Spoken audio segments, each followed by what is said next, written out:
आज हम इस वीडियो में डिस्कस करने जा रहे हैं input output interface. What is input output interface, why we required input output interface, या why we can not connect peripheral devices directly to the processor. So सबसे पहले इनपुट आउटपुट इंटरफेस होता क्या है। Input output interface takes place in between processor and peripheral units. Like we can say that it is a method of transferring information between internal and external storage. Internal storage कहने का मतलब यहाँ पर CPU, memory unit with in the computer system what ever the data transfer, और external means जो भी आपकी peripheral devices connect होती हैं वो सारी एक्सटर्नल डिवाइस। पेरीफेरल डिवाइसेस क्या होते हैं? पेरीफेरल डिवाइसेस आपके जितने भी इनपुट आउटपुट डिवाइसेस कनेक्ट करते हैं आदर फॉर इनपुट और output, these all are the peripheral devices. So in between internal and external storage, whatever data transfer is going on just because of input output interface, or we can say that it creates a bridge in between peripheral device and processor, because the connection between the processor and peripheral device is established by or through the input output interface.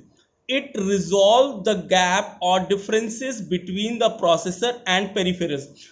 जो भी differences हैं peripheral devices की working में और processor की working में, वो जितने भी गैप्स हैं या डिफरेंसेस हैं उनको रिजॉल्व करना, उनको समराइज करना इनपुट आउटपुट इंटरफेस का जॉब होता है। अब इनपुट कौन से डिफरेंसेस हैं जिनको आपका इनपुट आउटपुट इंटरफेस रिजॉल्व करता है? As we know that the peripheral devices are electromagnetic or electromechanical, but the processor is an electronic device. When these electromagnetic devices and electronic devices are connected through electronic medium, then we require the signal conversion. आप जब दो अलग अलग characteristic की devices connect हो रही है, यहाँ पर एक आपका इलेक्ट्रोमैग्नेटिक है और इलेक्ट्रोमैकेनिकल है, दूसरा आपका क्या है, इलेक्ट्रॉनिक डिवाइस है। तो इनके बीच में जो सिग्नल कन्वर्जन होगा वो सिग्नल कन्वर्जन किसके थ्रू होगा? आपका इनपुट आउटपुट इंटरफेस की होगा। इसीलिए पेरिफेरल डिवाइसेस आर इलेक्ट्रोमैग्नेटिक और electromechanical and CPU is an electronic device. So for signal conversion it is necessary to have input output interface in between peripheral and processor. Second point पे हम आते हैं, जो भी आपके पेरीफेरल डिवाइसेस होते हैं उनकी स्पीड स्लोअर होती है। जो भी आपका डेटा ट्रांसफर पेरीफेरल डिवाइसेस के थ्रू होता है या एक्सटर्नल डिवाइस के थ्रू होता है उसकी स्पीड स्लोअर होती है, but as compare to peripheral device आपके प्रोसेसर की स्पीड फास्ट होती है। तो जो data transfer in between processor और पेरीफेरल डिवाइसेस हो रहा है, तो डेटा का सिंक्रोनाइजेशन मेंटेन रखने के लिए आपको इनपुट आउटपुट इंटरफेस जरूरत होता है। पेरीफेरल डिवाइसेस जितने भी होते हैं, हर पेरीफेरल डिवाइस का कोड और फॉर्मेट अलग अलग होता है। जो आपका प्रोसेसर होता है वो वर्ड पे वर्क करता है या एक स्टैंडर्ड बाइनरी फॉर्म में वर्क करता है। सो we have to convert all the codes and format in processor language. So for the conversion we have requirement of input output interface. Last point पे हम बात करते हैं, जितने भी पेरीफेरल डिवाइसेस होते हैं हर पेरीफेरल डिवाइस की वर्किंग अलग होती है। हर पेरीफेरल की डिवाइस की वर्किंग अलग होती है, लेकिन आज सारी पेरीफेरल डिवाइसेस एक ही हार्डवेयर के थ्रू कनेक्टेड होते हैं। तो कौन सा पेरीफेरल किस चीज़ के लिए है ये आइडेंटिफाई करना, ये प्रोसेसर को डिफ्रेंशिएट कराना जिससे आपकी कोई भी आउटपुट्स ओवरलैप ना हो, इसके लिए आपका इनपुट आउटपुट इंटरफेस रिक्वायर्ड होता है। This is a simple format of input output interface. Here we can say that this is a processor. It is connected through input output bus. As earlier I discussed that bus is the collection of wires which is required to transmit the information from one unit to another. Bus का मतलब यहाँ पे क्या है कि collection of wires है जो कि रिक्वायर्ड होती है डेटा ट्रांसमिशन के लिए एक यूनिट से दूसरी यूनिट के लिए। अब यहाँ पर हम देखें कि जो भी आपके पेरिफेरल डिवाइस हैं, either keyboard, display unit, printer, magnetic disk, ये सारे क्या हैं आपका पेरिफेरल डिवाइसेस हैं। अब ये पेरिफेरल डिवाइसेस प्रोसेसर के साथ कनेक्टेड है with the help of input output interface. These are the input output interface and these are the data bus, address bus and control bus. Data bus holds the data, address bus hold the address of the data where the data is stored, and control is hold the control signal, either read, write और execute. जो भी operation आपको perform होना है वो control signal के through आपको denote होता है। इनपुट आउटपुट इंटरफेस में कुछ कमांड्स होते हैं। तो सबसे पहला कमांड होता है control command.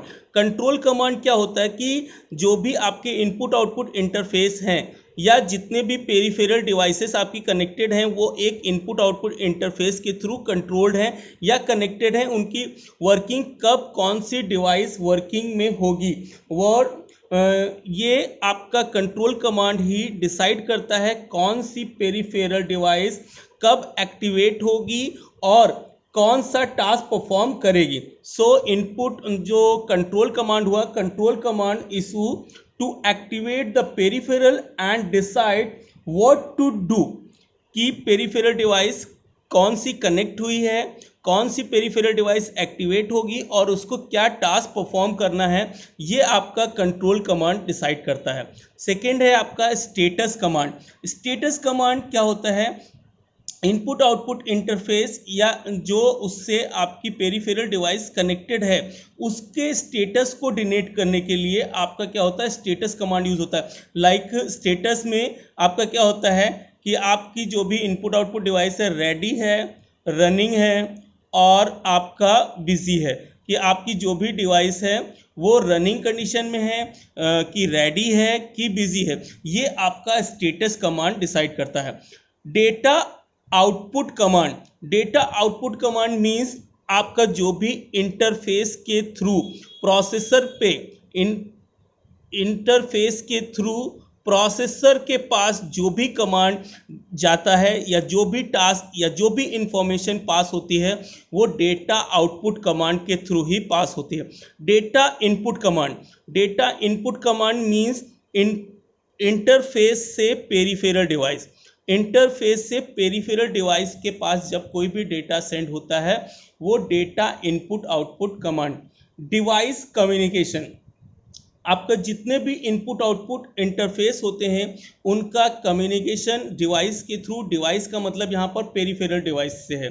So the input output interface must be able to perform device communication which involves commands, status information और डेटा कि what the peripheral device is currently doing.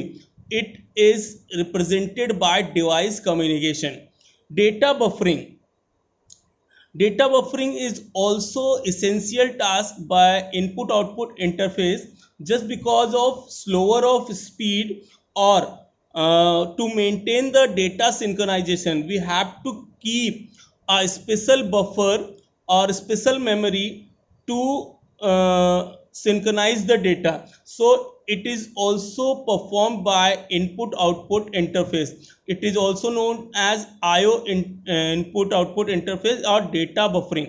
Last one है आपका error detection. Error detection, the input output interface is also responsible for error detection and reporting to the processor while communication.